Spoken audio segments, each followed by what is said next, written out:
ஒரு தேவனுடைய பிள்ளை கர்த்தரை எந்த இடத்துல வச்சிருக்கிறீங்க அப்படின்றத நீங்கள் கண்டிப்பாக ஆராய்ந்து பார்க்கணும்.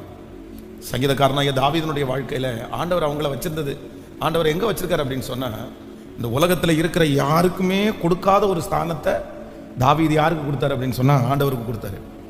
நான் அந்த இடத்துல ஆண்டவரை வச்சிருக்கேன். யோசேப்பை குறித்து வேதம் சொல்லுது, இவ்வளோ பெரிய பொல்லாப்பை நான் எப்படி செய்வேன், நான் ஏன் செய்ய மாட்டேன் அப்படின்னு சொன்னால், எனக்கு செய்யறதுக்கு நான் இப்படி செஞ்சேன்னா யாரும் என்ன கேட்க போறது இல்லை, யாரும் இந்த வீட்டில் இல்லை. ஆனால் நான் என்னன்னா என்னுடைய ஆண்டவருக்கு விரோதமாய் நான் அவரை ஒரு ஸ்தானத்தில் வச்சிருக்கிறேன்ப்பா. எனக்கு ஒருத்தர் இருக்கிறாரு, நான் ஆராதிக்க ஒருத்தர் இருக்கிறாரு, அவருக்கு விரோதமா இந்த காரியத்தை நான் செய்ய மாட்டேன், அவருடைய மனசை நான் கஷ்டப்படுத்த மாட்டேன். அப்போ தன்னுடைய வாழ்க்கையில எல்லாவற்றை விட ஆண்டவரை மட்டும் தேவனுடைய பிள்ளைகள் ஒரு உன்னதமான இடத்துல அவங்க வச்சிருந்தாங்க. நான் நம்புறேன், யாரெல்லாம் கர்த்தரை பெரிய இடத்துல, முக்கியமான ஒரு இடத்துல நீங்க வைக்கிறீர்களோ, நிச்சயமா ஆண்டவர் உங்களை எந்த இடத்துலையும் கர்த்தர் கைவிடவும் மாட்டார், கர்த்தர் உங்களை வெட்கப்படுத்தவும் மாட்டார். ஆமென்.